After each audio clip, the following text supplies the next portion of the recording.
എന്നാൽ ഈ ക്വസ്റ്റ്യൻ ഒന്ന് നോക്കിയേ. State the principle of nuclear reactor ചെയ്യിപ്പിച്ചാണോ? അല്ലല്ലോ, മിനിഞ്ഞാന്ന് ചെയ്ത ക്വസ്റ്റ്യനകത്ത് state the principle of nuclear reactor.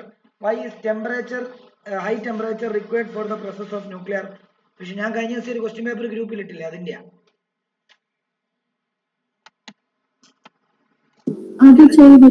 ചെയ്തില്ല. അപ്പൊ ഇത് എഴുതിക്കോ. State the principle of nuclear reactor.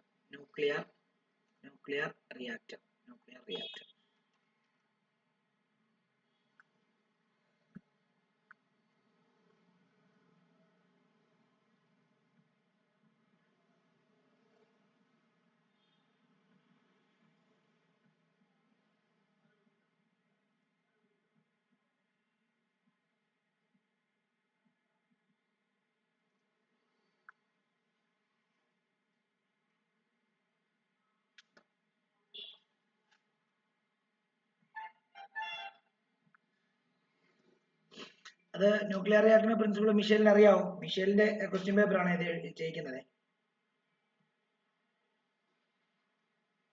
മിഷേലിന് അറിയാമോ?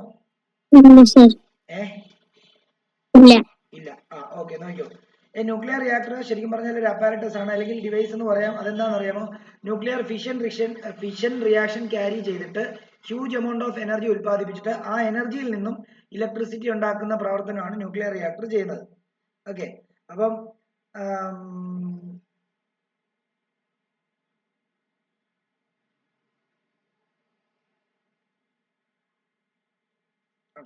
ഇത് എഴുതിക്കാം, ഞാൻ പറയുന്നത് എഴുതാം. അതായത് A nuclear reactor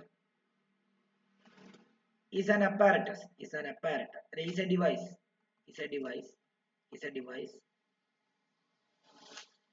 in which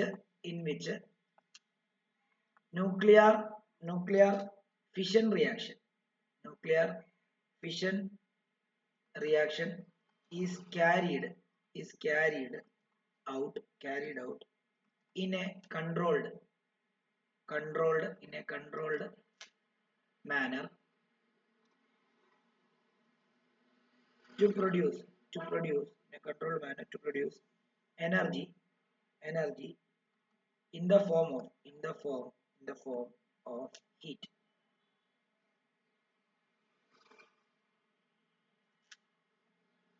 which is then converted to electricity.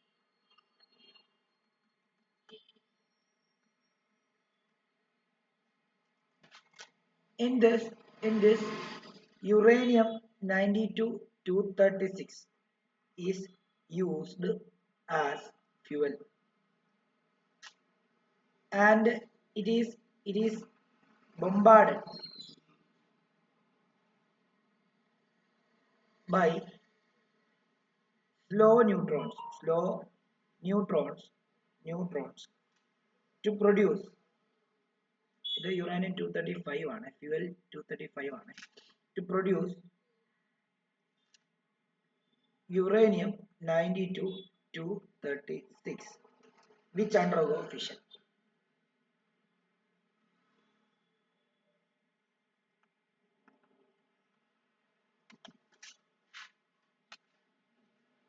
അതായത് ന്യൂക്ലിയർ റിയാക്ടറിനകത്ത് ന്യൂക്ലിയർ ഫിഷൻ റിയാക്ഷൻ കൺട്രോൾഡ് മാനറിലാണ് നടക്കുന്നത്.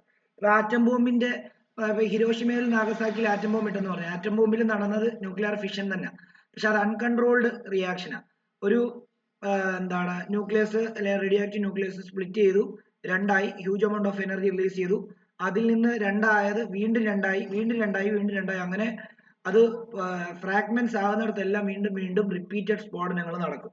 ഇത് പക്ഷേ അങ്ങനെ റിപ്പീറ്റഡ് സ്ഫോടനങ്ങൾ നടക്കാതെ കൺട്രോൾഡ് ആയിട്ട് നടത്തുന്ന ഒരു രീതിയാണ് ന്യൂക്ലിയർ റിയാക്ടറിൽ നടക്കുന്നത്. അങ്ങനെ ഇലക്ട്രിസിറ്റി ഉണ്ടാക്കും. അവിടെ എന്താ ചെയ്യുന്നതെന്ന് ചോദിച്ചു കഴിഞ്ഞാൽ ആദ്യം യുറേനിയം 235 എന്ന് പറയുന്ന ഒരു റേഡിയോആക്റ്റീവ് ന്യൂക്ലിയസ് ആണ് ഫ്യൂവലായിട്ട് ഉപയോഗിക്കുന്നത്. അതിനെ ഒരു ന്യൂട്രോണുമായിട്ട് ബൊമ്പാർഡ് ചെയ്യിപ്പിക്കുമ്പോൾ അത് യുറേനിയം 236 ആയിട്ട് മാറും.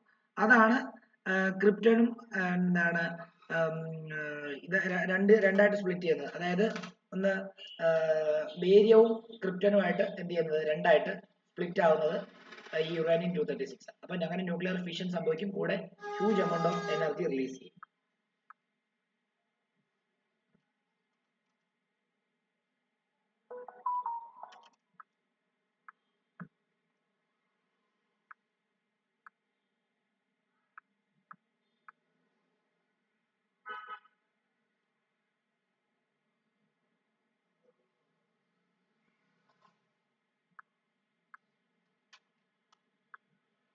Why is huge temperature required for the process of nuclear fission?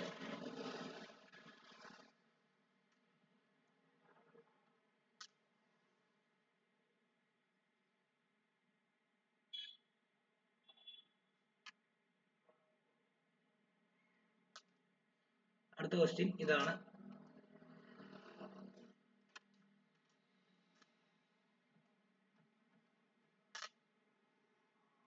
Why is high temperature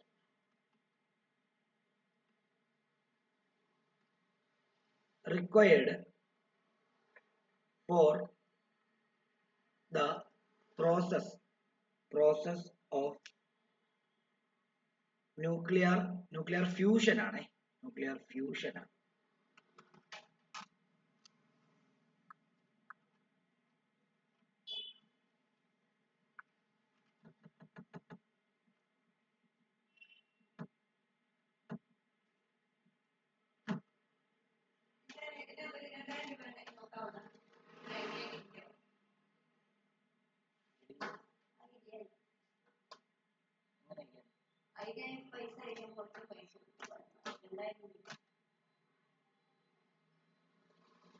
Google പേ ചെയ്യാം, ഇതിനകത്ത് ഇത് ഉണ്ട്.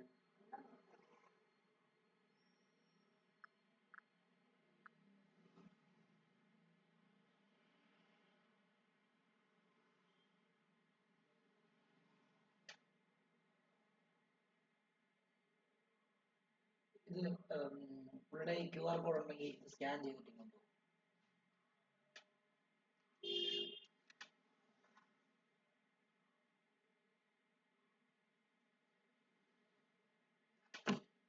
ഓക്കെ, എന്തുകൊണ്ടാണ് ന്യൂക്ലിയർ ഫ്യൂഷൻ റിയാക്ഷന് ഹൈ ടെമ്പറേച്ചർ വേണ്ടതെന്നുള്ളത് അറിയാമോ? സനയ്ക്ക് അറിയാമോ? ഫിഷൻ എന്ന് പറയുമ്പോൾ ഒരു വലിയ ന്യൂക്ലിയസിനെ സ്പ്ലിറ്റ് ചെയ്തിട്ട് രണ്ട് ചെറിയ ന്യൂക്ലിയസ് ആക്കി മാറ്റുക, അപ്പോഴും ടെമ്പറേച്ചർ വേണം. പക്ഷേ ഫ്യൂഷൻ എന്ന് പറയുമ്പോൾ രണ്ട് ന്യൂക്ലിയസിനെ, ചെറിയ ന്യൂക്ലിയസിനെ കമ്പൈൻ ചെയ്തിട്ട് ഒരു വലിയ ന്യൂക്ലിയസ് ആക്കി മാറ്റുക. അപ്പൊ അതിനകത്തെ പ്രശ്നം എന്താണെന്നറിയോ? രണ്ട് ന്യൂക്ലിയസ് എന്ന് പറയുമ്പോൾ രണ്ട് പോസിറ്റീവ് ചാർജുകളെ വേണം യോജിപ്പിക്കാൻ. രണ്ട് പോസിറ്റീവ് ചാർജുകളെ നമുക്കറിയാം, രണ്ട് പോസിറ്റീവ് ചാർജുകൾ തമ്മിൽ ഭയങ്കര റിപ്പൾഷൻ ആയിരിക്കും. അങ്ങനെ റിപ്പൾസീവ് ആയിട്ടുള്ള രണ്ട് ന്യൂക്ലിയസിനെ യോജിപ്പിച്ചിട്ട് ഒരു ന്യൂക്ലിയസ് ആക്കി മാറ്റണമെന്നുണ്ടെങ്കിൽ നമ്മൾ ഹ്യൂജ് ടെമ്പറേച്ചർ കൊടുത്താലേ ഈ രണ്ട് ആൾക്കാരുടെ റിപ്പൾസീവ് ഫോഴ്സിനെ ഓവർകം ചെയ്തിട്ട് ഇതിനെ യോജിപ്പിക്കാൻ പറ്റത്തുള്ളൂ. അതുകൊണ്ടാണ് ന്യൂക്ലിയർ ഫ്യൂഷൻ റിയാക്ഷന് huge amount of energy release.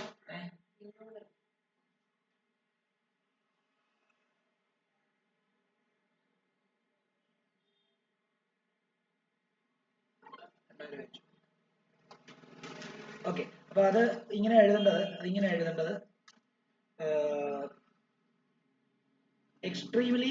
extremely high temperature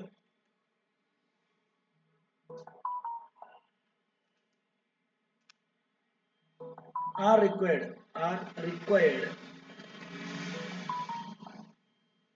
for nuclear fusion to provide nuclei with enough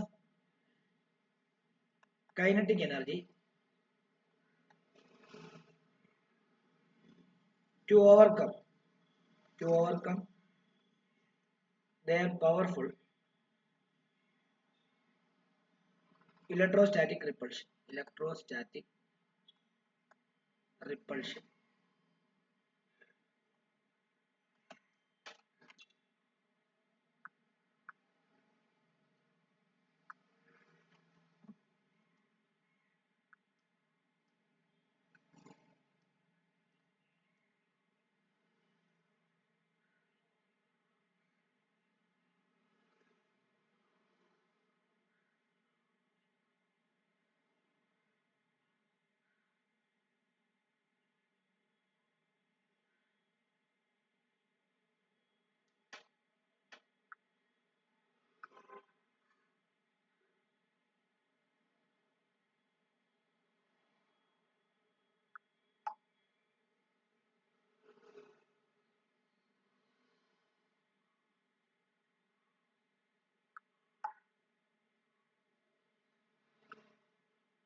okay ആണോ? മിഷേൽ, ദിവ്യ, സന ഓക്കെ ആണോ?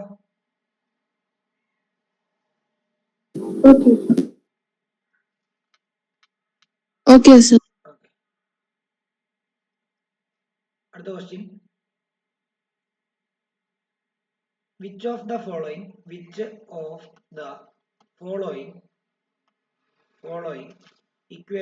equations are correctly balanced? Which of the following equations are correctly balanced?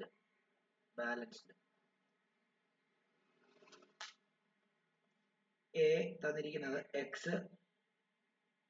q minus 1 p minus 5 gives y p minus 3 q minus 5 plus he24. B തന്നിരിക്കുന്നത് z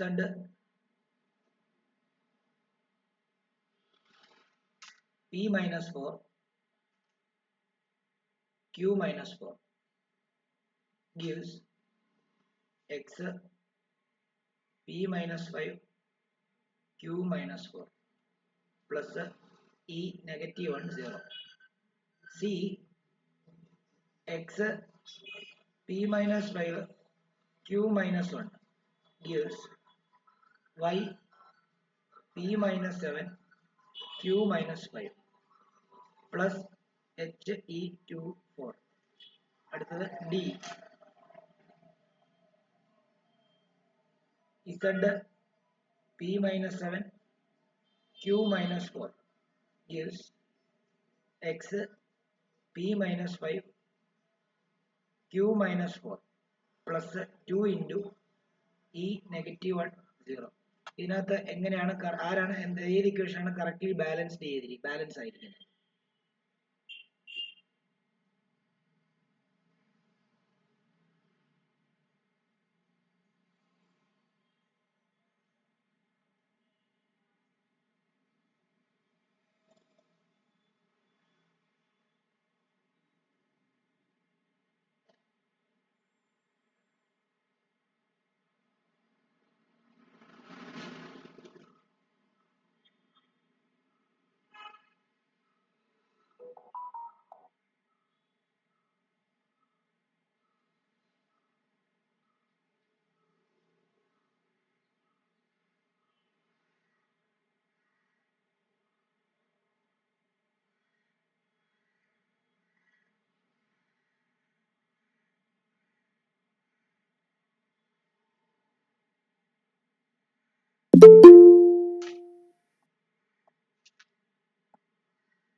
ഇതിന് answer ഏതാന്ന് Michel എന്ന് പറഞ്ഞേ.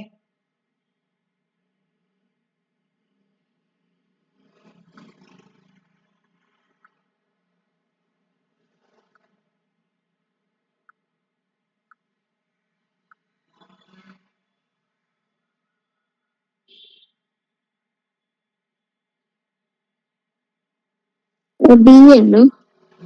B ആണെന്ന് എങ്ങനെ മനസ്സിലായത്?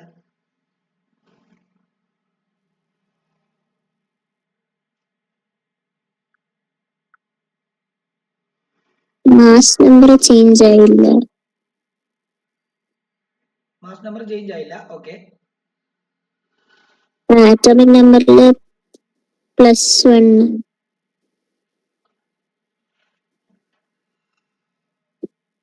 Atomic number അല്ല, ഈ p മൈനസ് 4 ഒരു സെക്കൻഡ്, ഇതിനകത്ത് എല്ലാം നോക്കിക്കോട്ടെ. ഒറ്റ സെക്കൻഡ്. കറക്റ്റ് ആണ്.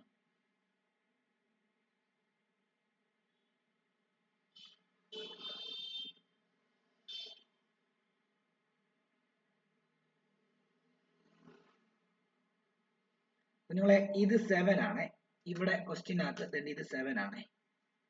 ഈ തന്നിരിക്കുന്നത് ഈ മൂന്നാമത്തേന്റെ ഇത് p മൈനസ് 7 ആണ്. ഓക്കെ. ഇപ്പം മിഷേൽ പറഞ്ഞ ആൻസറിലേക്ക് വരാം. മിഷേൽ എന്താ പറഞ്ഞത്? മിഷേൽ സെക്കൻഡ് ആൻസറിലേ പറഞ്ഞേ. അല്ലേ? അതെ. ഓക്കെ, ഇവിടെ നോക്കി, നമുക്ക് ഇവിടത്തെ ആൻസർ കിട്ടണമെങ്കിൽ ഇതും ഇതും കൂട്ടിയാൽ മതി എന്നല്ലേ ഈ കിടക്കുന്നത്, എന്നല്ലേ ഈ ഇക്വേഷന്റെ അർത്ഥം? ആണോ? അതെ. ആണ്. അപ്പം എന്തായാലും നമുക്കറിയാം Q-4ന്റെ കൂടെ 0 കൂട്ടിക്കഴിഞ്ഞാൽ Q-4 തന്നെ വരത്തുള്ളൂ. അപ്പം മാസ് നമ്പറിന്റെ കാര്യം ശരിയാ. പക്ഷെ ഇവിടെ നോക്കി, ഇതും ഇതും കൂടെ കൂട്ടിയാൽ എത്ര കിട്ടും? ഒന്ന് ചെയ്തേ. P-5 പ്ലസ് -1 എത്ര കിട്ടുന്നേ? P-6 അല്ലേ കിട്ടുന്നേ? പക്ഷെ ഇവിടെ എത്ര വന്നിരിക്കുന്നേ? എത്ര? -4. അത് ശരിയാണോ? അല്ല. അല്ല. ഇനി അടുത്ത് നോക്കാം. ഇവിടെ നോക്കിയോ, അതായത് ഈ Q-5 പ്ലസ് 4 ചെയ്യുമ്പോൾ നമുക്ക് Q-1 വരുമോ നോക്കിയാൽ മതി. നോക്കിയോ, Q-5 പ്ലസ് 4 നമുക്കറിയാം -5 പ്ലസ് 4 എന്ന് പറഞ്ഞാൽ -1, അപ്പൊ Q-1 എന്ന് വരും. അപ്പൊ Q-1 വന്നു, ആറ്റോമിക് നമ്പർ ശരിയാ. ഓക്കെ, അടുത്തത് താഴത്തെ നോക്കി, അടുത്ത താഴത്തെ P-7 പ്ലസ് 2 ചെയ്യുമ്പോൾ P-5 കിട്ടണം. അപ്പൊ അങ്ങനെയാണെങ്കിൽ P-7 പ്ലസ് 2 ചെയ്താൽ മതി. അപ്പം എത്ര? P-7 പ്ലസ് 2 എന്ന് പറയുമ്പോൾ -5 ആണ്. കണ്ടോ? അപ്പൊ നമുക്ക് P-5 കിട്ടുമല്ലോ. കിട്ടുമോ?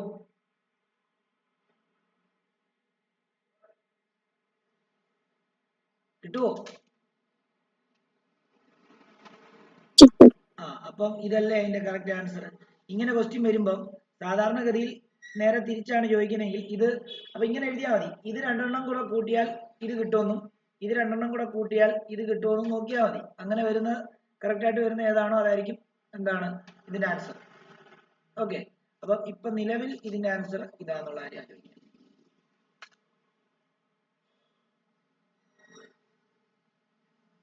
ആർക്കെങ്കിലും ഡൗട്ട് ഉണ്ടോ ചോദിക്കണം.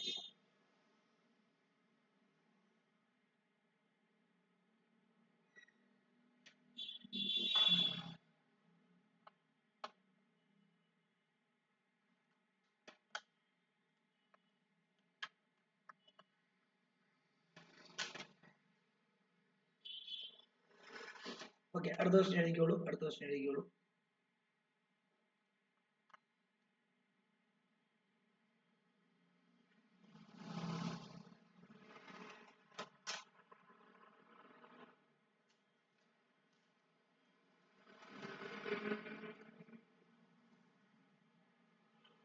In a 3-pin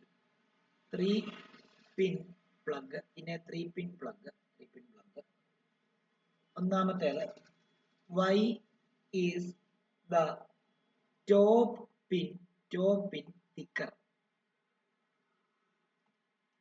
ഒന്ന്.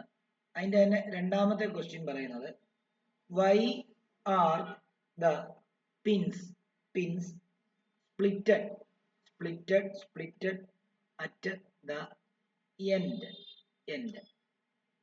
മൂന്നാമത്തേത് a switch is not touched with wetlands while putting it on or off. Give reason. D എന്ന് പറയുന്നത് ഇത് ഇത്ര, ഇതുമായിട്ട് ബന്ധപ്പെട്ട ഒറ്റ ക്വസ്റ്റ്യൻ ഉള്ളൂ. 3 ക്വസ്റ്റ്യൻ ഉള്ളൂ.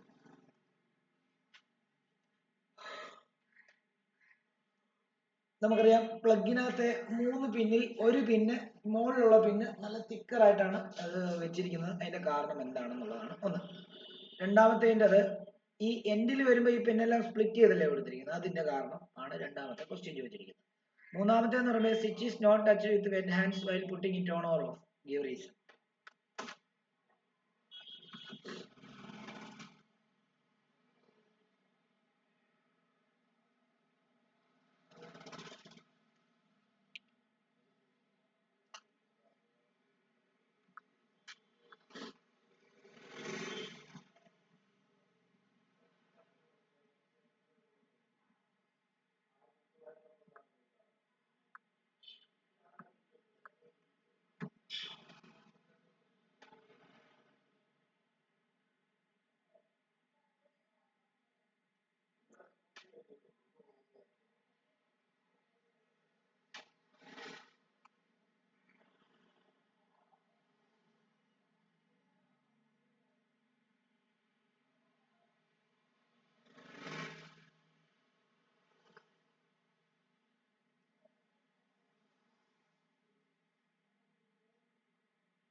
ഇതിന്റെ ആൻസർ അറിയാമോ?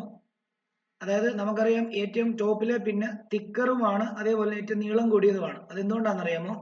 നമ്മൾ ന്യൂട്രൽ വയറും ന്യൂട്രൽ ആയിട്ടുള്ളതിന്റെ ടെർമിനലും അതേപോലെ തന്നെ എന്താണ് ലൈവ് വയറിന്റെ ടെർമിനലും തമ്മിൽ എന്താണ്, അല്ലെങ്കിൽ അത് നമ്മുടെ കണക്ഷനുമായിട്ട് അല്ലെങ്കിൽ ലൈവ് ഇതുമായിട്ട്, അതായത് നമ്മുടെ സപ്ലൈയുമായിട്ട് കണക്ട് ചെയ്യുന്നതിന് മുമ്പേ ആര് കണക്ട് ആവും? ഈ എർത്ത് വയർ അല്ലെങ്കിൽ എർത്തിന്റെ ടെർമിനൽ അതുമായിട്ട് കണക്ട് ആവും. അതിന്റെ ഗുണം എന്താ? നമുക്കറിയാം എന്തെങ്കിലും ഫോൾട്ടി അപ്ലയൻസസ് ഒക്കെ ആണെങ്കിൽ എന്താണ്, എന്തെങ്കിലും പ്രശ്നം ഉണ്ടെങ്കിൽ ആ എക്സ്ട്രാ കറണ്ട് എന്ത് ചെയ്യും? ഈ എർത്ത് വയർ വഴി എന്ത് ചെയ്യും? ഭൂമിക്ക്, അതായത് എർത്ത് ചെയ്ത് ഭൂമിക്ക് അടിയിലോട്ട് പോകും. മനസ്സിലായോ? അപ്പം അത് വേറെ പ്രശ്നങ്ങളൊന്നും ഇതിനകത്തോട്ട് വരില്ല, നമ്മുടെ അപ്ലയൻസസിന് വരില്ല. രണ്ടാമത്തെ കാര്യം, ഇത് തിക്കറായിട്ട് കൊടുത്തതിന്റെ കാരണം എന്താണെന്നറിയാമോ? ഇപ്പം എന്തെങ്കിലും ഒരു സപ്ലൈയുമായിട്ട് ബന്ധപ്പെട്ട് എന്തെങ്കിലും ഒരു ഫോൾട്ട് ഉണ്ടെങ്കിൽ എക്സ്ട്രാ നല്ല സ്ട്രോങ് കറണ്ട് കയറി വരുമ്പോഴത്തേക്കും എന്താ, പെട്ടെന്ന് ആ എന്താണ് അപ്ലയൻസസ് അടിച്ചു പോകും. ഇത് തിക്കാണെങ്കിൽ എന്ത് സംഭവിക്കുമെന്ന് അറിയാമോ? തിക്കാണെങ്കിൽ റെസിസ്റ്റൻസ് ഏരിയ കൂടും, സോറി എന്താണ് ഇത്, അതായത് തിക്കർ സൈസ് ഉള്ള ഇത് എന്ന് പറയുമ്പോൾ റെസിസ്റ്റൻസ് ഭാഗത്ത് അല്ലെങ്കിൽ റെസിസ്റ്റൻസിന്റെ ഭാഗത്ത് ലോ ആക്കും, ലോ റെസിസ്റ്റൻസ് ആയിരിക്കും. അങ്ങനെയാണെങ്കിൽ രണ്ടാമത്തെ വേറൊരു കാരണം കൂടെ എന്ന് ചോദിച്ചു കഴിഞ്ഞാൽ, നമ്മൾ എർത്ത് വയർ കൊണ്ട് ലൈവിനകത്തും എല്ലാം കണ്ട് കണക്ട് ചെയ്ത് കഴിഞ്ഞാൽ അവിടെ എന്താണ് കത്താനുള്ള സാധ്യതയുണ്ട്. അതുകൊണ്ട് ആക്സിഡന്റലി പോലും അത് ലൈവിനകത്തോട്ട് കയറാതിരിക്കാനും കൂടെയാണ് അത് തിക്കായിട്ട് നമ്മളത് ചെയ്തിരിക്കുന്നത്. ഓക്കെ, അപ്പൊ അത് ഇത്രയും കാര്യങ്ങൾ എഴുതണം. ഞാനത് തരാം, ഞാനത് പറയുന്ന പോലെ അങ്ങ് എഴുതിയാൽ മതി.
ഞാൻ തരുന്ന ആൻസർ എഴുതിക്കോ. അതായത്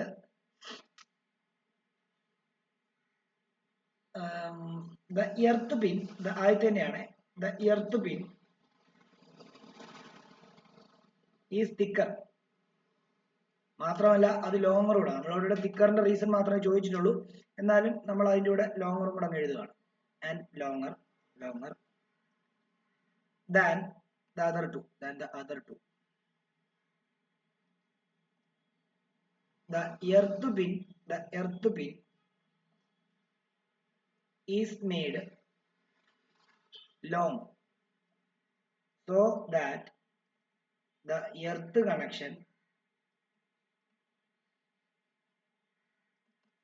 is made first. ആദ്യം അതാണ് സപ്ലൈയുമായിട്ട് കണക്ട് ആവുന്നത്, made first. This ensures the safety of the user, because if the appliance is defective,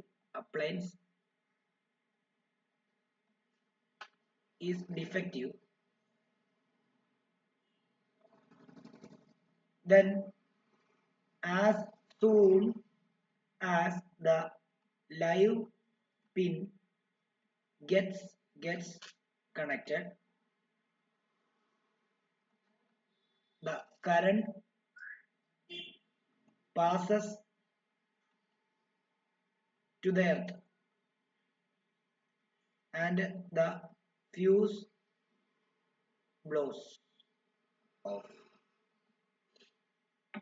അതായത് എന്തെങ്കിലും അപ്ലയൻസസിന് ഡിഫക്റ്റ് ഉണ്ടെങ്കിൽ ആ എക്സ്ട്രാ എന്തെങ്കിലും കറണ്ട് ഈ ആദ്യം നമുക്കറിയാലോ എർത്ത് ടെർമിനലാണ് നീളം കൂടുതൽ, അപ്പം പ്ലഗിൽ കുത്തുന്ന സമയത്ത്, സോക്കറ്റിൽ കുത്തുന്ന സമയത്ത് ആദ്യം സപ്ലൈയുമായിട്ട് കണക്ഷനിൽ വരുന്നത് എർത്ത് വയറാണ്. അപ്പൊ എന്തെങ്കിലും ഫോൾട്ട് ആ അപ്ലയൻസസിലുണ്ടെങ്കിൽ അതിലൂടെ ഭൂമിക്കടിയിലോട്ട് പോകും, അങ്ങനെ ഫ്യൂസ് ബ്ലോ ആയി പോകും. മനസ്സിലായോ? അല്ലെങ്കിൽ നമ്മൾ ആ കുത്തുന്ന നമുക്ക് വരെ ഷോക്ക് കേൾക്കാനായിട്ടുള്ള ഒരു സാധ്യതയുണ്ട്.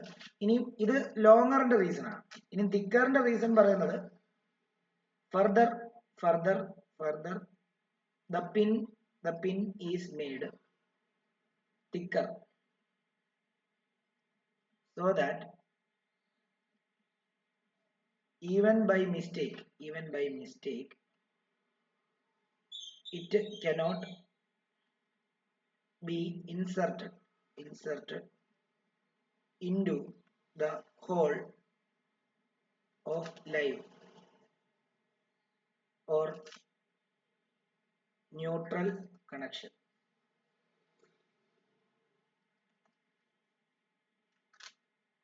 ഇതാണ് ഒന്നാമത്തെ ആൻസർ.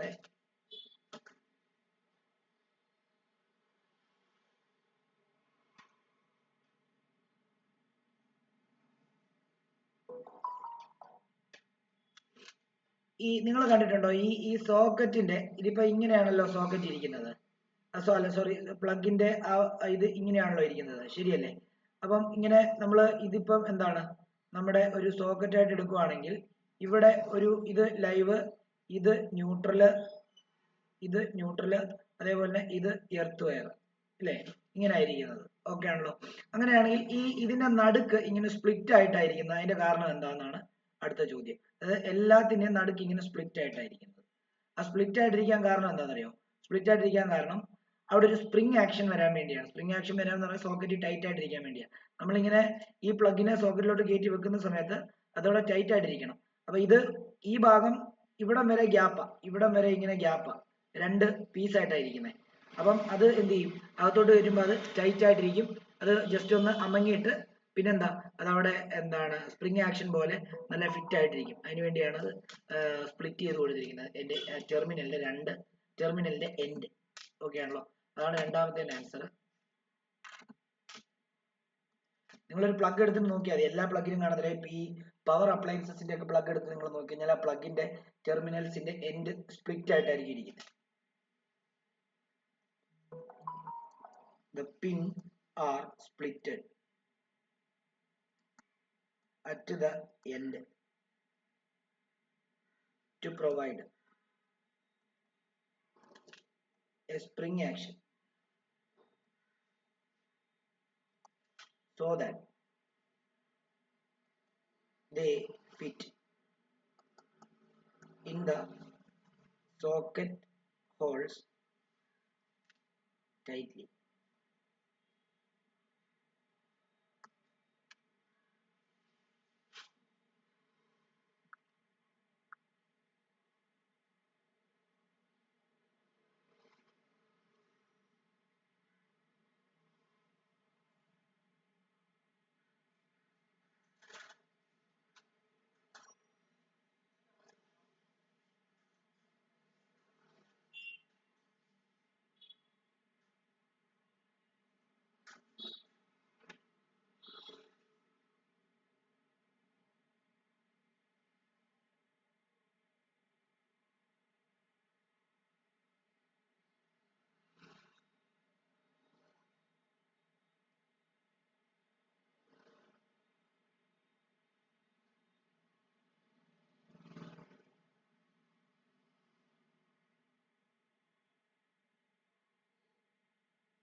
ഒരു ക്വസ്റ്റ്യൻ ഉണ്ടല്ലോ അതിന്.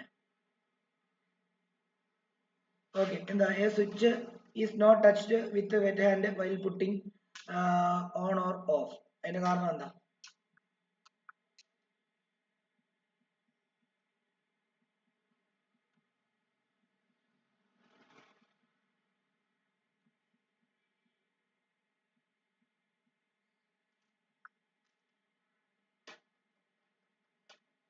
കാരണം വാട്ടർ അറിയാലോ, നമ്മുടെ സ്വിച്ച് ഇടുന്ന സമയത്ത് നമ്മൾ വെള്ളത്തിന്റെ കൈകൊണ്ട് തൊട്ട് കഴിഞ്ഞാൽ ആ സ്വിച്ചിന്റെ ഗ്യാപ്പിനകത്തൂടെ വെള്ളം അകത്തോട്ട് കയറുകയും നമ്മുടെ കയ്യിലും വെള്ളമുണ്ട്. അപ്പൊ ആ വെള്ളം കണ്ടക്ടറാണ്, ആ വെള്ളം അകത്തുള്ള കറണ്ട് കടന്നു പോകുന്ന ടെർമിനൽസുമായിട്ട് കോണ്ടാക്ട് വന്നു കഴിഞ്ഞാൽ അപ്പോൾ തന്നെ അതുവഴി നമ്മുടെ കയ്യിലേക്ക് കറണ്ട് പ്രവഹിക്കുകയും നമുക്ക് ഷോക്ക് ഏൽക്കുകയും ചെയ്യും എന്നുള്ളതാണ് അതിന്റെ കാരണം വാട്ടറിനകത്ത് ഈ പറഞ്ഞ പോലെ ഡിസ്റ്റിൽഡ് വാട്ടർ അല്ലല്ലോ, നമ്മൾ നോർമൽ വാട്ടർ അതിനകത്ത് ഒത്തിരി ഡിസോൾഡ് അയോണുകളുണ്ട്, സോൾട്ടുകൾ അയോൺസുകൾ ഉണ്ടാക്കും, അയോൺസിലൂടെ കറണ്ട് എന്ത് ചെയ്യും, കണ്ടക്ട് ചെയ്യും. അതാണ് അതിന്റെ കാരണം.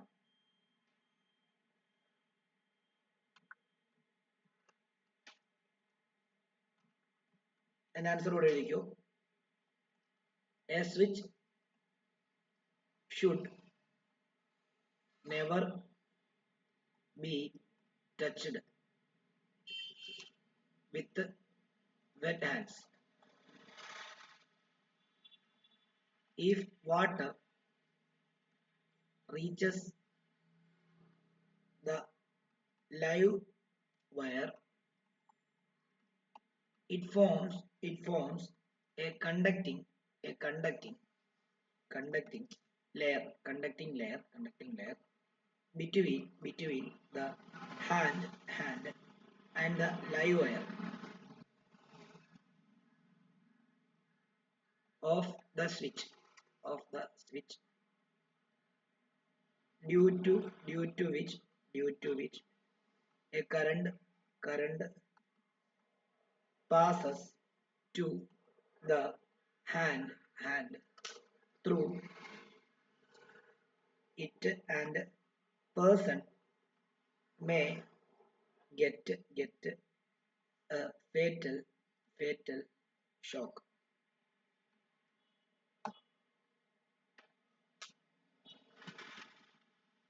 പിന്നെ സ്വിച്ച് എപ്പോഴും ലൈവ് വയറിലാണ് കണക്ട് ചെയ്യുന്നത്, അതെപ്പോഴും ആലോചിച്ചോളൂ.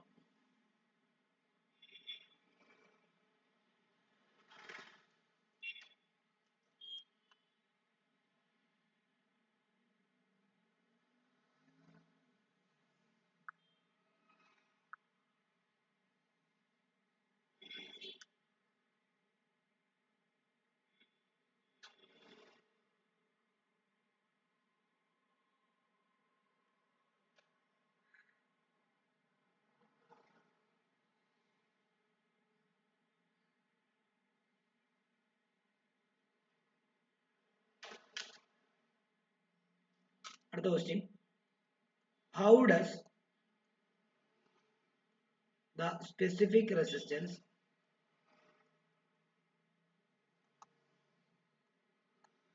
of the following changes, if any, on increasing the temperature? ഒന്നാമത്തേത് കോപ്പർ, രണ്ടാമത്തേത് കോൺസ്റ്റന്റ്,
ട്രൈ ചെയ്യണേ.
പറയട്ടെ, നോക്കിയോ. അതായത് കോപ്പർ ഒരു മെറ്റലാ. മെറ്റലിന്റെ resistance, specific resistance means resistivity. Temperature കൂടുന്തോറും റെസിസ്റ്റിവിറ്റിയും കൂടും എന്നുള്ളതാണ് മെറ്റലിന്റെ പ്രത്യേകത. കോൺസ്റ്റന്റ് എന്ന് പറഞ്ഞാൽ ശരിക്കും ഒരു അലോയ് അല്ലേ? അലോയ് എന്ന് പറയുന്നത് ശരിക്കും സ്പെസിഫിക് റെസിസ്റ്റൻസ്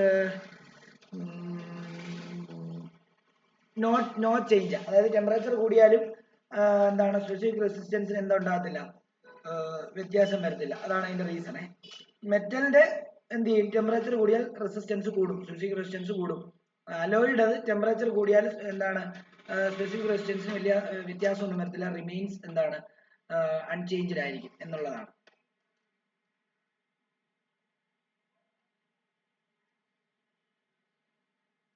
അപ്പൊ ഇങ്ങനെ എഴുതാം, ഇങ്ങനെ എഴുതിക്കോ. The specific resistance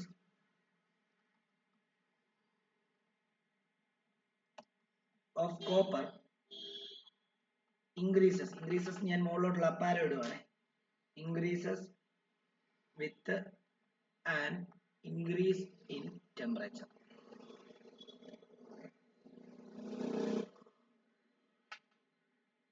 As it is a metal, എന്നാൽ the specific resistance of constant remains nearly constant.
അടുത്ത ക്വസ്റ്റ്യൻ എഴുതിക്കോളൂ.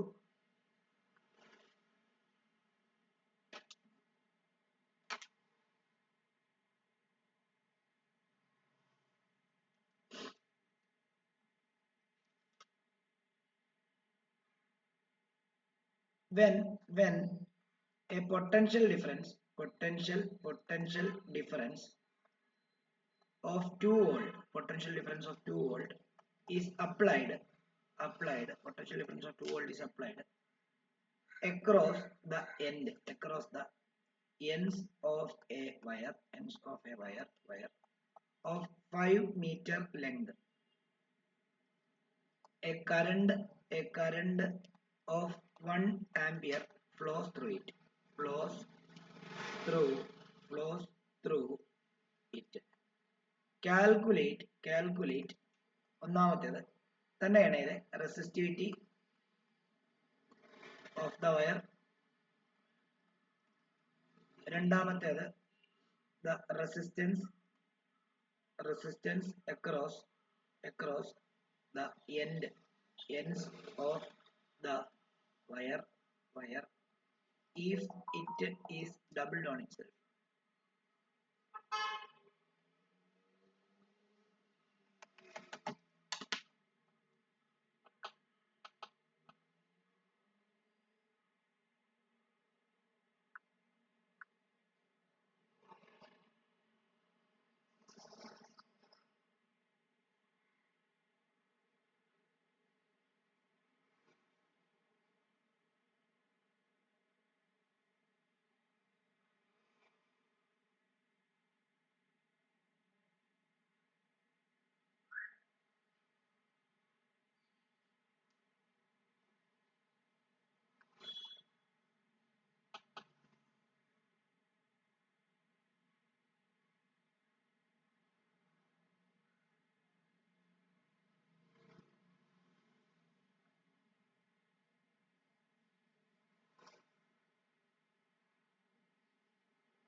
കിട്ടിയോ?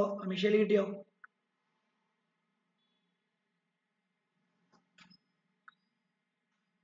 മിഷേല് കിട്ടിയോ? ആർക്കെങ്കിലും കിട്ടിയോ? സന, അഭിനവ്, ആരോണ് സാറേ കിട്ടി. ഇവിടെ പറഞ്ഞിരുന്നത് പൊട്ടൻഷ്യൽ ഡിഫറൻസ് 2 വോൾട്ട്. അപ്പൊ 2 എന്ന് പറയുന്നത് അല്ല വി എന്ന് പറയുന്നത് 2 വോൾട്ട്. വയറിന്റെ ലെങ്ത് എൽ എന്ന് പറയുന്നത് 5 മീറ്റർ. കറണ്ട് എന്ന് പറയുന്നത് ഐ എന്ന് പറയുന്നത് 1 ആംപിയർ. റെസിസ്റ്റിവിറ്റി കണ്ടുപിടിക്കണം. നമുക്കറിയാം resistivity rho is equal to R A by L ആണ്. ഇവിടെ എ തന്നിട്ടില്ലല്ലോ. Length A potential wire calculate the resistance across the ends of the wire if it's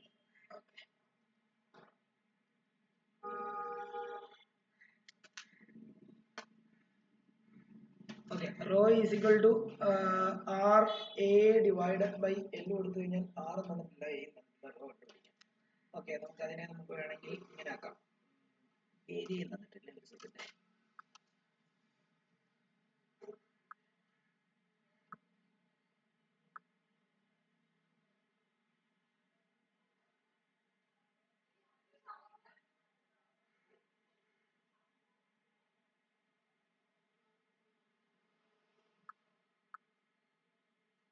സാറേ പറഞ്ഞോ.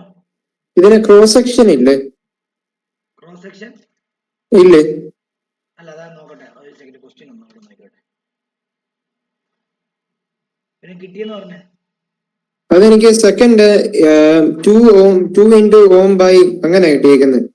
അപ്പൊ എ ഇല്ല. 0.4 ഓം 0.04 point into cross section area. Cross section into 0.4 and answer.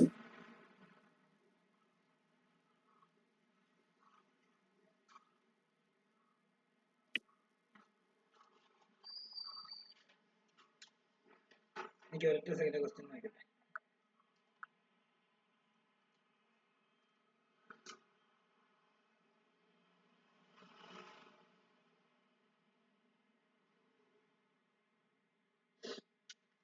Okay, B തന്നിട്ടുണ്ട്. അത് വേണമെങ്കിൽ 2 വോൾട്ട്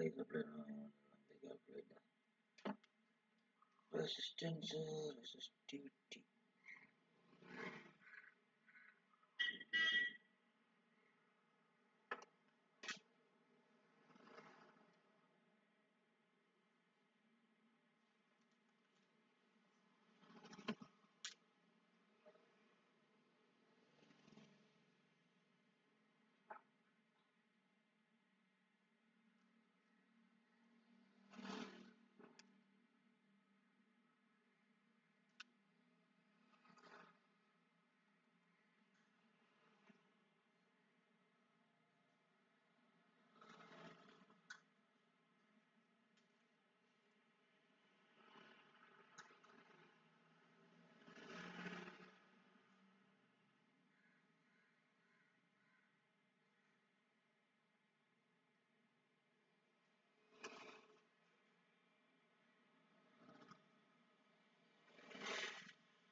ഇതിനകത്ത് ഏരിയ തന്നിട്ടില്ല. അപ്പൊ പിന്നെ നമുക്ക് ഇവിടെ ഇങ്ങനെ എഴുതാൻ പറ്റത്തുള്ളൂ.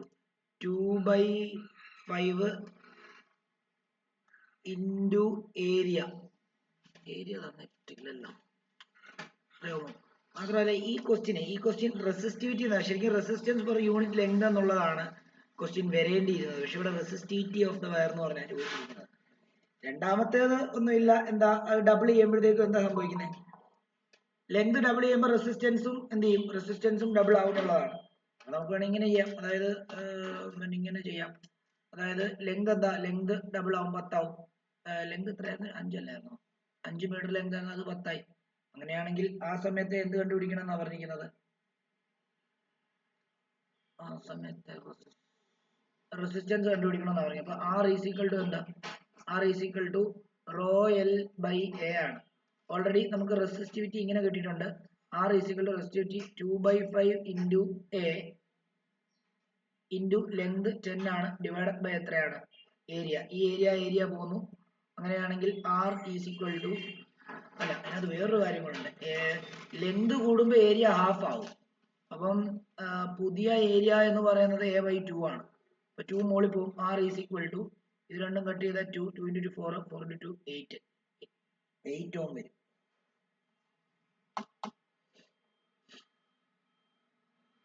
കാരണം ലെങ്ത് ഇരട്ടിയാവുന്ന പറയുന്നത്, ലെങ്ത് 2l ആയി കഴിഞ്ഞു കഴിഞ്ഞാൽ ഏരിയ ആദ്യത്തെ പകുതിയാവും എന്നുള്ളതാണ്. ലെങ്ത് ഇരട്ടിയായാൽ ഏരിയ പകുതിയാവും. അത് കൊടുത്ത് വേണം ചെയ്യാൻ. പക്ഷെ ഏരിയ ക്രോസ് സെക്ഷൻ തന്നിട്ടില്ല. ഒരു സെക്കൻഡ്, ഏരിയ ക്രോസ് സെക്ഷൻ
ഒരു സെക്കൻഡ്, ഈ ക്വസ്റ്റ്യൻ ഒന്ന് ചെയ്ത് നോക്കിക്കോട്ടെ. ഏരിയ തന്നിട്ടില്ല, കാരണം ഇവിടെ ഏരിയ തരാതെ എ ഇട്ട് കൊടുത്തു കഴിഞ്ഞാൽ ഇതിന്റെ ഫൈനൽ ആൻസർ എന്ത് കിട്ടും എന്നുള്ളതാണ്.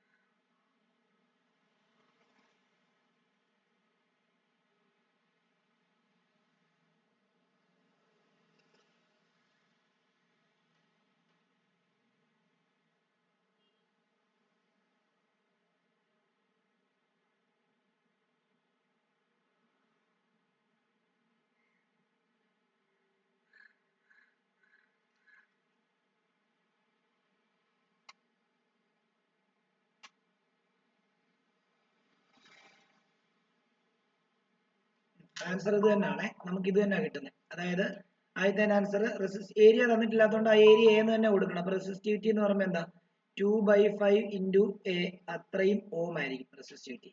രണ്ടാമത്തെ ക്വസ്റ്റ്യൻ ചെയ്യുമ്പോൾ ഇത് തന്നെയാണ്, എൽ എന്ന് പറയുന്നത് എന്തായി, ഇരട്ടിയായി. എല്ല് 10 കൊടുക്കുന്നു, എല്ല് 10 ആകുമ്പോൾ ഏരിയ പകുതിയാവുന്നുള്ള കാര്യം മെൻഷൻ ചെയ്തിരിക്കണം. ഇനിഷ്യൽ ഏരിയ ആദ്യം എ ആണ്, രണ്ടാമത്തെ പിന്നീട് ഉണ്ടാകുന്ന ഏരിയ a/2 ആവും. അപ്പം ഇത് രണ്ടും കട്ട് ചെയ്ത് പോകും ഓട്ടോമാറ്റിക്കലി. ഈ 2 എന്ത് ചെയ്യും, കാരണം ഇവിടെ നിങ്ങൾക്ക് സംശയം ഉണ്ടെന്നുണ്ടെങ്കിൽ, അതായത് R is equal to rho, പുതിയതല്ലേ, പുതിയ resistance R dash, R dash is equal to rho L dash by A dash. നമുക്കറിയാം റോ എന്ന് പറയുന്നത് നമ്മൾ തൊട്ട് മുമ്പ് റെസിസ്റ്റിവിറ്റിക്ക് വ്യത്യാസം വരത്തില്ല ലെങ്ത് കൂടിയാൽ, അത് 2/5 എ ആണ്, ഇൻറ്റു പുതിയ ലെങ്ത് എന്ന് പറയുമ്പോൾ 10 ആണ്, ഡിവൈഡഡ് ബൈ പുതിയ ഏരിയ എന്ന് പറയുമ്പോൾ ആദ്യത്തെ ഏരിയയുടെ പകുതിയാണ്. ഓക്കെ, അങ്ങനെ വരുമ്പോഴത്തേക്കും ഇത് രണ്ടെണ്ണം നമുക്ക് ഇവിടെ വെച്ച് കട്ട് ചെയ്ത് കളഞ്ഞാൽ ബാക്കി 2a into 2 divide by 1 divide by a/2 എന്ന് വരുന്നു. അതിന് നമുക്ക് റെസിപ്രോക്കൽ എടുക്കുമ്പോൾ 4a/1 ഇൻറ്റു 2/a എന്ന് വരുന്നു. ഇത് രണ്ടും കട്ട് ചെയ്ത് കളഞ്ഞു, a ഈസ് ഈക്വൽ ടു 8 ഓം ആയിരിക്കും അതിന്റെ റെസിസ്റ്റൻസ്. കണ്ടോ, ഇങ്ങനെയാണത്. ഇത് ഡയറക്റ്റ് സബ്സ്റ്റിറ്റ്യൂഷൻ ചെയ്ത് പെട്ടെന്ന് കണ്ടുപിടിച്ച്, ഇത് ലോജിക്കൽ കാൽക്കുലേഷൻ. അവിടെ ഏരിയ തരാത്തതുകൊണ്ട് 2/5 എന്താണ്, a ഓം എന്ന് വേണം ഇടാനേ, ഏരിയ തന്നിട്ടില്ലാത്തതുകൊണ്ട്. ക്ലിയർ ആണോ? അപ്പൊ അഭിനവ് ചെയ്തത് ശരിയാണേ.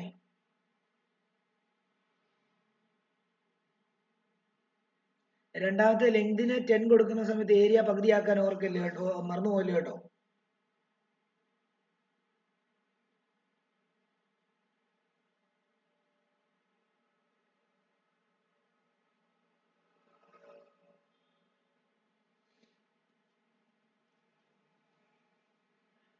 നോക്കിയോ, അടുത്തൊരു question. A small piece of paper rider placed at the middle of a wire which is stretched between two bridges will fly away when a tuning fork is placed between the bridges. ഒന്നാമത്തെ question, define the phenomenon responsible for the paper to fly away. 2, explain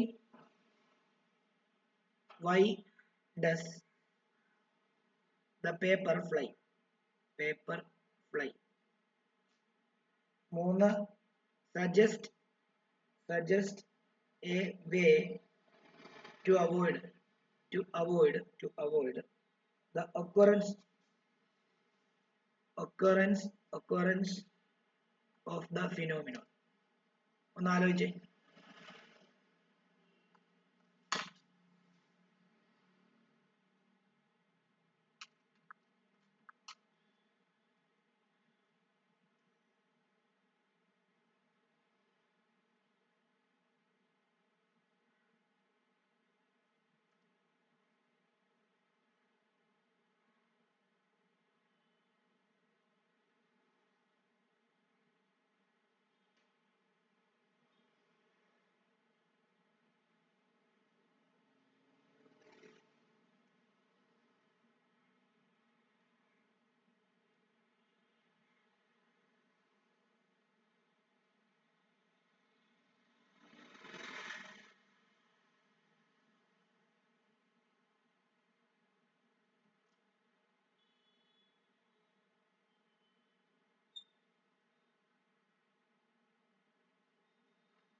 അതായത് ഇവിടെ എന്താ സംഭവിക്കുന്നത് അറിയാം, നമ്മള് sonometer എന്ന് പറയുന്ന ഒരു ഡിവൈസ് ആണ് ഇത് കേട്ടോ. കാരണം ഇവിടെ ഇപ്പൊ നമ്മള് ഒരു സ്ട്രെച്ച്ഡ് സ്ട്രിങ് വെച്ചിട്ട് ഇവിടെ അത് രണ്ട് ഹോൾഡ് ചെയ്തിരിക്കുകയാണ്, ഇതിലോട്ട് ഒരു പേപ്പർ റൈഡർ ഇടുകയാണ്. നമ്മളൊരു ട്യൂണിംഗ് ഫോർക്ക് ഒരു റബ്ബർ പാഡിൽ അടിച്ചിട്ട് ഇവിടെ ഒരു വുഡൻ ബോക്സ് ആണ്, ആ വുഡൻ ബോക്സിനെ മണ്ടക്കോട്ട് കൊണ്ട് വെക്കുകയാണെങ്കിൽ ഈ പേപ്പർ റൈഡർ നല്ലതായിട്ട് വൈബ്രേറ്റ് ചെയ്ത് താഴെ പോകും. അപ്പൊ അത് ഫ്ലൈ ഓഫ് ചെയ്യാൻ കാരണം എന്താണെന്ന് ചോദിച്ചു കഴിഞ്ഞാൽ റെസൊണൻസ്, ഇതിന്റെ ഫ്രീക്വൻസിയും ഇതിന്റെ നാച്ചുറൽ ഫ്രീക്വൻസി ആയിട്ട് ഈക്വൽ വരുമ്പോൾ ഇവിടെ റെസൊണൻസ് ഉണ്ടായിട്ട് ഇത് എന്ത് ചെയ്യും, ഭയങ്കരമായിട്ട് വൈബ്രേറ്റ് ചെയ്ത് തെറിച്ചു പോകും. അതായത് ഇതിന്റെ ഫ്രീക്വൻസിയും ഈ വയറിന്റെ ഫ്രീക്വൻസിയാണ് കേട്ടോ. അപ്പം അതിന്റെ റീസൺ ഡിഫൈൻ ദ ഫിനോമിന എന്ന് ചോദിച്ചിരിക്കുന്നത്. അപ്പം ഡിഫൈനും കൂടെ ചെയ്യണം. റെസൊണൻസ് എന്ന് പറയുമ്പോൾ എന്താ natural frequency become equal to എന്താണ് അതിന്റെ നമ്മൾ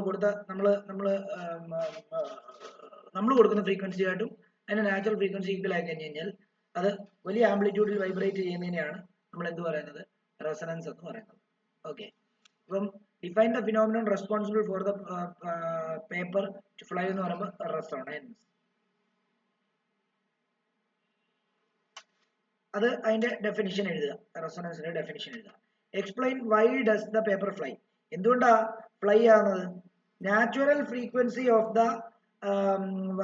വൈബ്രേഷൻ ഓഫ് ദ വയറും അതേപോലെ ട്യൂണിംഗ് ഫോർക്കിന്റെ ഫ്രീക്വൻസിയും ഈക്വൽ ആവുന്നതുകൊണ്ടാണ് അത് ഫ്ലൈ ഓഫ് ചെയ്യുന്നത്. ഓക്കെ ആണല്ലോ? അത് ഇങ്ങനെ എഴുതാം വേണമെങ്കിൽ. എന്താണ്? Because because because natural frequency of vibration of tuning fork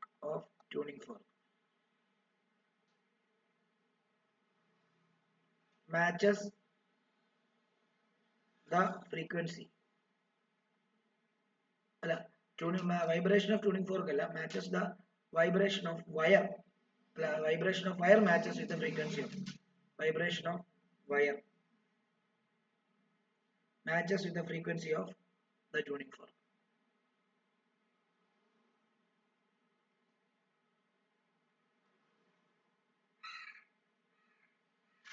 അതുകൊണ്ടാണ് അങ്ങനെ സംഭവിക്കുന്നത്.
ഇനിയും അവർ ചോദിച്ചിരിക്കുന്നത് എന്താണ്? Suggest a way to avoid the occurrence of the phenomenon. ഈ ഫിനോമിനോൺ ഒക്കൂർ ചെയ്യാനായിട്ടുള്ള ഇത് അവോയ്ഡ് ചെയ്യാനുള്ള എന്തൊക്കെ വഴി ചെയ്യാൻ പറ്റും എന്നുള്ളതാണ്. റെസൊണൻസ് എപ്പോഴും അവോയ്ഡ് ചെയ്യണമെന്നുണ്ടെങ്കിൽ വൈബ്രേഷൻ കുറയ്ക്കണം. അതായത് നമ്മൾ അവിടെ വെക്കുന്നതിന്റെ ട്യൂണിംഗ് ഫോർക്കിന്റെ വൈബ്രേഷനും അതേപോലെ തന്നെ നമ്മുടെ ആ വയറിന്റെ നാച്ചുറൽ ഫ്രീക്വൻസിയും കൂടി ഈക്വൽ ആവുമ്പോഴാണ് എന്താണ് അവിടെ വലിയ ആംപ്ലിറ്റ്യൂഡിൽ വൈബ്രേറ്റ് ചെയ്തിട്ട് റെസൊണൻസിന് വിധേയമാകുന്നത്. അങ്ങനെ ആകാതിരിക്കണം എന്നുണ്ടെങ്കിൽ 2-3 കാര്യങ്ങൾ ചെയ്യേണ്ടതായിട്ടുണ്ട്. ഒന്ന്, നമ്മൾ ഇതിനെക്കാട്ടിലും ഇപ്പൊ നമ്മൾ ഏത് ട്യൂണിംഗ് ഫോർക്ക് ആണോ ഉപയോഗിച്ചത് ആ ട്യൂണിംഗ് ഫോർക്കിനെക്കാട്ടിലും കുറഞ്ഞ ഫ്രീക്വൻസി ഉള്ള ട്യൂണിംഗ് ഫോർക്ക് ഉപയോഗിക്കാം. ഓക്കെ. രണ്ടാമത്തെ എന്താണെന്ന് ചോദിച്ചു കഴിഞ്ഞാൽ നമ്മൾ ഈ എന്താണ് റബ്ബർ പാഡിൽ ആ ട്യൂണിംഗ് ഫോർക്ക് അടിച്ചതിന് ശേഷം നമ്മൾ ആ ടേബിളിന്റെ മണ്ടയ്ക്കാണ് കൊണ്ടുവെക്കുന്നത്. ആ ടേബിളിന്റെ മണ്ടയ്ക്ക് വെക്കുമ്പോൾ ടേബിൾ വൈബ്രേറ്റ് ചെയ്യുകയും ആ ടേബിൾ വൈബ്രേറ്റ് ചെയ്യുന്നതിന്റെ ഭാഗമായിട്ടാണ് ആ സ്ട്രിങ്ങിന് ഫ്രീക്വൻസി കിട്ടി സ്ട്രിങ് വൈബ്രേറ്റ് ചെയ്യുകയും ചെയ്യുന്നത്. അപ്പോഴാണ് ആ സ്ട്രിങ്ങിന്റെ നാച്ചുറൽ ഫ്രീക്വൻസിയും നമ്മൾ ഈ വൈബ്രേറ്റ് ചെയ്ത അല്ലെങ്കിൽ ട്യൂണിംഗ് ഫോർക്കിന്റെ ഫ്രീക്വൻസി ആയിട്ട് ഈക്വൽ വരുമ്പോഴാണ് അത് താഴെ പോകുന്നത്. അപ്പം നമ്മൾ ഈ പെട്ടിപ്പുറത്ത് ആ ടേബിളിന്റെ പുറത്ത് വെക്കുന്നതിന് പകരം നമ്മൾ അവിടെ ഒരു എനർജി അബ്സോർബ് ചെയ്യാനായിട്ടുള്ള ഒന്നെങ്കിൽ ഒരു തുണി വെച്ചിട്ട് ആ തുണിയുടെ മണ്ടയ്ക്ക് കൊണ്ട് വെക്കണം. അപ്പൊ എന്ത് ചെയ്യത്തില്ല, അപ്പൊ അവിടെ അങ്ങനെ ഒരു പ്രശ്നം വരത്തില്ല. പിന്നെ അതേപോലെ തന്നെ നല്ല സ്റ്റിഫായിട്ടുള്ള ഒരു സ്ഥലത്ത് വേണം ഇത് വെക്കാൻ. സ്റ്റിഫായിട്ടുള്ള സ്ഥലത്ത് നമ്മൾ കൊണ്ട് tuning fork rubber pad tap ചെയ്തിട്ട് വെച്ച് കഴിഞ്ഞാൽ വലിയ ഒരു എഫക്റ്റ് എന്ത് ചെയ്യത്തില്ല അവിടെ ഉണ്ടാകത്തില്ല. അതുമൂലം എന്ത് ചെയ്യത്തില്ല, അത് താഴെ വീഴത്തില്ല. അപ്പൊ ഇങ്ങനെ 2-3 കാര്യങ്ങൾ ഉപയോഗിക്കാൻ പറ്റും. അതിൽ സജസ്റ്റ് എ വേ എന്ന് ചോദിച്ചിട്ടുള്ളൂ. അപ്പം നമുക്ക് ഇങ്ങനെ എഴുതിയാൽ മതി, use A tuning fork of lesser frequency than used when it undergo resonance. ശരിയല്ലേ? അതായത് ഇപ്പം 512 ഹേർട്സ് ഫ്രീക്വൻസിയിൽ വൈബ്രേറ്റ് ചെയ്യാൻ കഴിവുള്ള ട്യൂണിംഗ് ഫോർക്കിനെ റബ്ബർ പാഡെ ടാപ്പ് ചെയ്തിട്ട് അവിടെ വെച്ചപ്പോഴാണ് അത് താഴെ പോയതെങ്കിൽ നിങ്ങൾ അടുത്ത ഒരു 256ന്റെയോ അല്ലെങ്കിൽ അങ്ങനെ എന്തെങ്കിലും അതിന്റെ താഴെയുള്ള ഏതെങ്കിലും ഫ്രീക്വൻസിയിലുള്ളത് വെച്ചാൽ മതി. അപ്പൊ എന്ത് ചെയ്യത്തില്ല, ഈക്വൽ ആകത്തില്ല. കാരണം അതിന്റെ വൈബ്രേഷൻ മറ്റേ വൈബ്രേഷൻ ഈക്വൽ ആവില്ല. കാരണം ഓൾറെഡി ഇത് ഈ 512 വരുമ്പോഴാണ് അതുമായിട്ട് ഈക്വൽ ആകുന്നത്. അപ്പൊ അതിന്റെ താഴെയുള്ള ഏതെങ്കിലും ഒരു റബ്ബർ പാഡ് എടുത്ത് ടാപ്പ് ചെയ്താൽ മതി.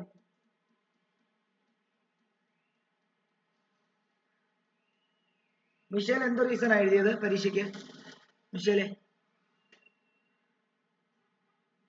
ഇതുപോലെ എഴുതിയത്. ഇതാണ് എഴുതിയത്? അതെ. Okay.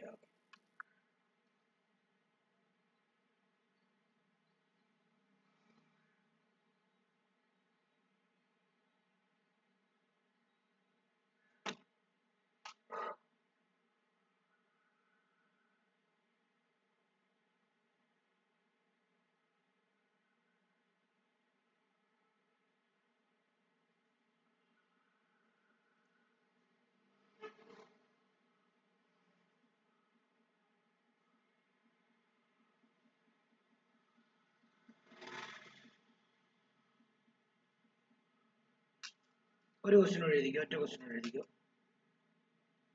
The diagram below shows the displacement time dt എന്നാണ് എഴുതുന്നത്. displacement time graph of a vibrating body in air. Graph ഇങ്ങനെയാണ് തന്നിരിക്കുന്നത്. ഇവിടെ ഡിസ്പ്ലേസ്മെന്റ് ആണ്, ഇവിടെ ടൈം ആണ്. അപ്പം ബോഡിയുടെ ഫ്രീക്വൻസി ഇങ്ങനെയാണ് വരുന്നത്.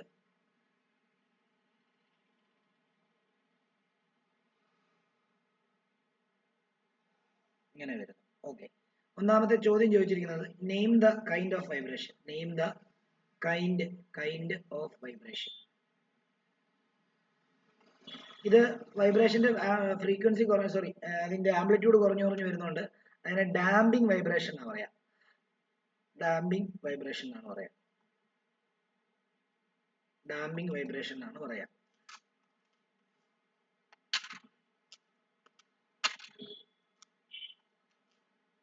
അടുത്തത് രണ്ടാമത്തേത്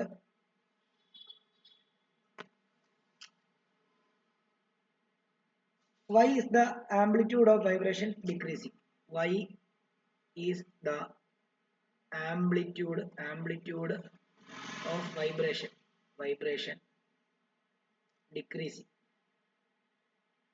Amplitude of vibration decrease ചെയ്യാൻ കാരണം എയർ റെസിസ്റ്റൻസ് ആണ്. കാരണം നമ്മളിപ്പോ പെൻഡുലം ആണെങ്കിലും അല്ലെങ്കിൽ എന്താണെങ്കിലും ഇപ്പൊ നിങ്ങൾ ഫാന് നിങ്ങൾ ഓഫ് ചെയ്തിട്ട് അത് കുറേ നേരം കഴിഞ്ഞിട്ട് എന്ത് ചെയ്യും, അത് നിൽക്കും. അതായത് ഇനർഷ്യ ഉണ്ട് കാരണം, അതല്ലാതെ നിൽക്കാൻ കാരണം ഇനർഷ്യ ഉള്ളതുകൊണ്ടാണ് ഇങ്ങനെ കറങ്ങിക്കൊണ്ടിരിക്കുന്നത്. പക്ഷെ കറങ്ങി നിൽക്കാൻ കാരണം എയർ റെസിസ്റ്റൻസ് ആണ്. അതിനെ എന്ത് ചെയ്യും, അതിന്റെ മോഷനെ എയർ റെസിസ്റ്റ് ചെയ്യുന്നുണ്ട്. അങ്ങനെയല്ല ഇപ്പൊ മുകളിൽ നിന്ന് താഴെ വീഴുന്ന ഒബ്ജക്റ്റിനെയും അതേപോലെ തന്നെ അങ്ങനെയൊക്കെ ഉള്ള ഒബ്ജക്റ്റുകളെ എല്ലാം എയർ റെസിസ്റ്റ് ചെയ്യുന്നുണ്ട്. എയർ റെസിസ്റ്റൻസ് കാരണമാണ് ശരിക്കും അത്. ഇപ്പൊ നമ്മൾ ഒരു പെൻഡുലം വൈബ്രേറ്റ് ചെയ്യാം, ഭൂമിയിലാണ് ചെയ്യുന്നത്. ഭൂമി ചെയ്ത് കഴിഞ്ഞാൽ പെൻഡുലം നമ്മൾ ഓസിലേറ്റ് ചെയ്യിപ്പിച്ചു കഴിഞ്ഞാൽ കുറെ നേരം കഴിയുമ്പോൾ പെൻഡുലം നിൽക്കും. അതിന്റെ കാരണം എന്താണെന്ന് ചോദിച്ചു കഴിഞ്ഞാൽ എയർ റെസിസ്റ്റൻസ് ആണ്. ഇവിടെ അതേപോലെ വൈബ്രേഷൻ കുറയാൻ കാരണം air resistance, due to air resistance.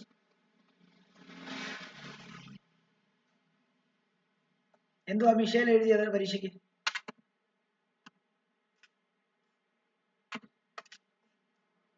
മിഷേലെ എന്തോ എഴുതിയേ? സെക്കൻഡ് പാർട്ട് അങ്ങനെയല്ലേ എഴുതിയത്? പിന്നെ എങ്ങനെ എഴുതിയേ? അത് ഓർക്കുന്നില്ല എഴുതിയത്. അത് എയർ റെസിസ്റ്റൻസ് ആണ് കേട്ടോ. ഇതാണ് പക്ക answer, due to air resistance. പിന്നെ ഇഫ് ദ ബോഡി, മൂന്നാമത്തെ question, if the body is made to vibrate in vacuum then draw the dt graph. ഇപ്പൊ ഞാൻ ഈ പറഞ്ഞത് എയർ റെസിസ്റ്റൻസ് ഇല്ല എന്നുണ്ടെങ്കിൽ നമുക്കറിയാം വാക്കത്തിൽ കൊണ്ട് വെച്ച് കഴിഞ്ഞാൽ എയർ ഇല്ല. വാക്കം എന്ന് പറഞ്ഞാൽ ഒന്നും ഇല്ലാത്ത അവസ്ഥയാണ്. അങ്ങനെയാണെങ്കിൽ എന്ത് ചെയ്യാം, അതിന്റെ ആംപ്ലിറ്റ്യൂഡിന് ഒരു വ്യത്യാസവും വരത്തില്ല. ഇങ്ങനെ വരച്ചാൽ മതി. ഇത് ഡിസ്റ്റൻസ്, ഇത് ടൈം, നോക്കിയോ അതിന്റെ ആംപ്ലിറ്റ്യൂഡ് തന്നെ ഇങ്ങനെ കണ്ടോ, ഇത് ഒരു വ്യത്യാസവും ഇല്ല.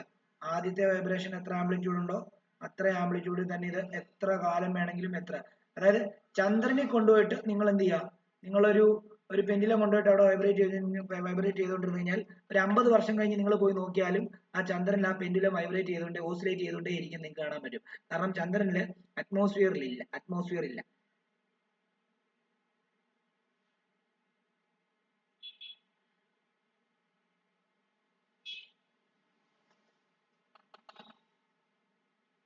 പക്ഷെ അവിടെ വേറെ ഒരു കാര്യമുണ്ട് കേട്ടോ. അവിടെ ഗ്രാവിറ്റിയും കുറവാണ്. ഗ്രാവിറ്റി എർത്തുള്ള ഗ്രാവിറ്റിയുടെ 1/6 ഉള്ളൂ.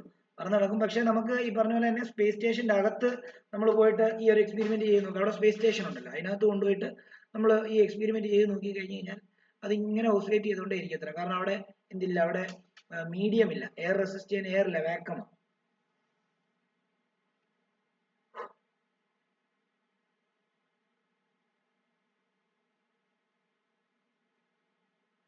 ഇത് ഇങ്ങനെ തന്നെയാണോ വരച്ചത് മിഷേല്? അതെ സർ. ഓക്കെ.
ഈ ഒരു ക്വസ്റ്റ്യൻ എഴുതിക്കോ, ഈ ഒരു ക്വസ്റ്റ്യൻ കൂടെ എഴുതിക്കോ.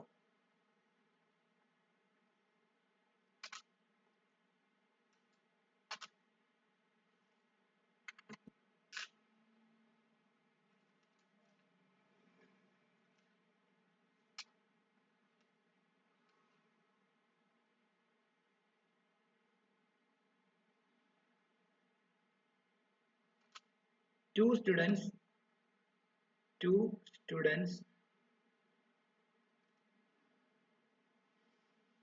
are conducting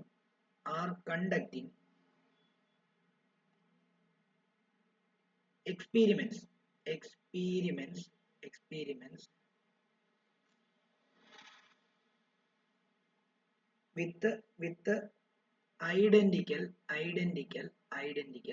identical 200 gram mass simple pendulum,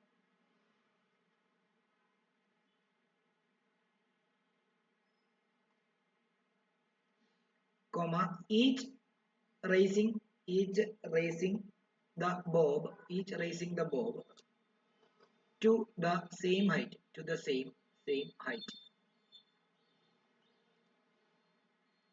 above the mean position.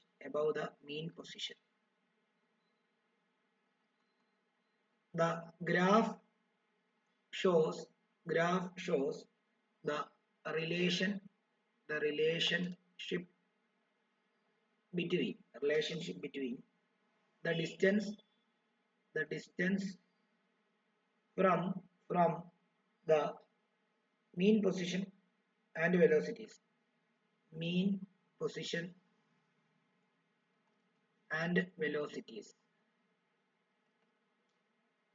Student 1, student 2, student 2. Graph ഒരെണ്ണം ഇങ്ങനെയാണ്, ഇങ്ങനെ വന്നിട്ട് ഇങ്ങനെ വരുന്നു. ഇത് വെലോസിറ്റി, ഇവിടെ എക്സ്ട്രീം പൊസിഷൻ, ഇവിടെ മീൻ പൊസിഷൻ, ഇവിടെ എക്സ്ട്രീം പൊസിഷൻ. ഇവിടെ വെലോസിറ്റി തന്നിരിക്കുന്നത് 6 മീറ്റർ പെർ സെക്കൻഡ്. ഇവിടെ ഇങ്ങനെ വരുന്നു. ഇവിടെ എന്താ, ഇവിടെ 4 മീറ്റർ പെർ സെക്കൻഡ്. ഇവിടെ എക്സ്ട്രീം, മീന്, extreme.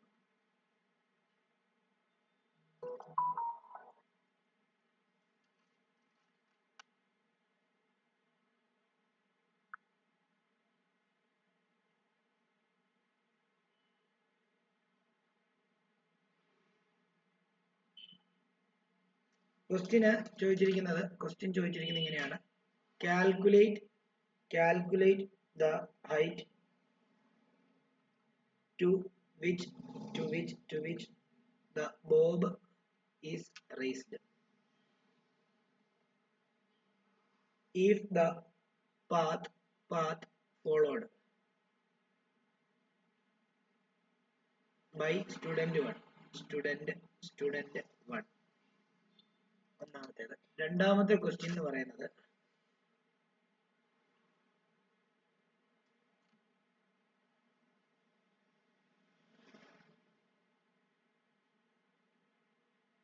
student 1 is free of friction എന്നുണ്ട്. student 1 is free of friction. മറ്റേത് എയർ ഫ്രിക്ഷൻ എഴുതിയാലും മതി കേട്ടോ. എയർ റെസിസ്റ്റൻസ് എന്നുള്ളതിന് പകരം എയർ ഫ്രിക്ഷൻ എഴുതിയാലും മതി. അങ്ങനെ എഴുതിയാലും ശരിയാണ് കേട്ടോ. നേരത്തെ മിഷലിനോടാണ് പ്രത്യേകിച്ച് പറയുന്നത്. കാരണം എനിക്കൊന്നും മിഷൽ എയർ ഫ്രിക്ഷൻ വല്ലതുമാണ് എഴുതി.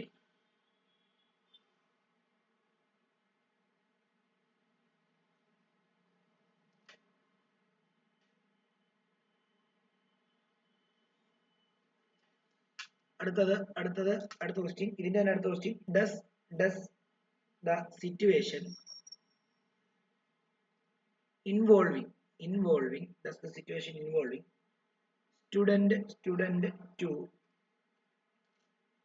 obey or violate law of conservation of mechanical energy.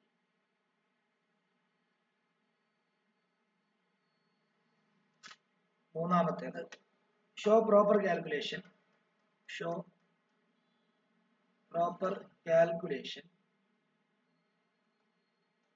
for the answer.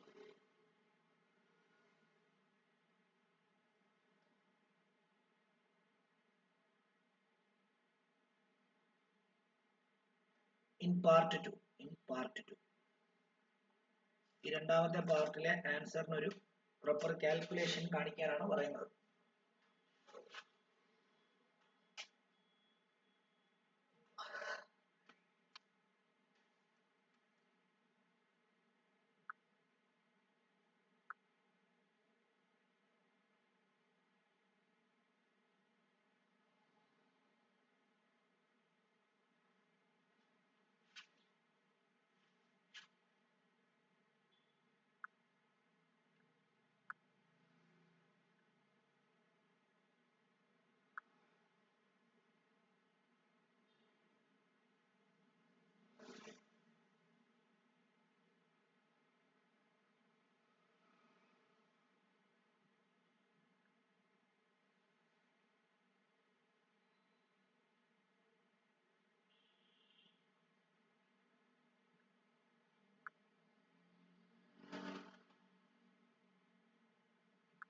Question ആണെങ്കിൽ മൊത്തം ഒന്ന് കാണണേ. ഇതുകൂടെ ചെയ്തിട്ട് നിർത്തിയേക്കാമേ. Two students are conducting experiment with identical 200 gram mass simple pendulum, each raising the bob to the same height above the mean position. The graph shows the relationship between the distance from the mean position and velocities. Calculate the height to which the bob is raised if the path followed by student 1 is free of friction. Does the situation involving student 2 obey or violate law of conservation of mechanical energy? പിന്നെ show proper calculation, അതും കൂടെ അത്രയും.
നിങ്ങൾ ഞാൻ ചെയ്തു തരാമേ. ഇത് ഒരു കാരണം അവിടെ ഹൈറ്റ് തന്നിട്ട് സെയിം ഹൈറ്റിലോട്ട് പൊക്കുവാന്ന് പറയും. നമ്മൾ അസ്യൂം ചെയ്ത് ചെയ്യണം. ഇത് മിഷേൽ ചെയ്തായിരുന്നോ ഇത്?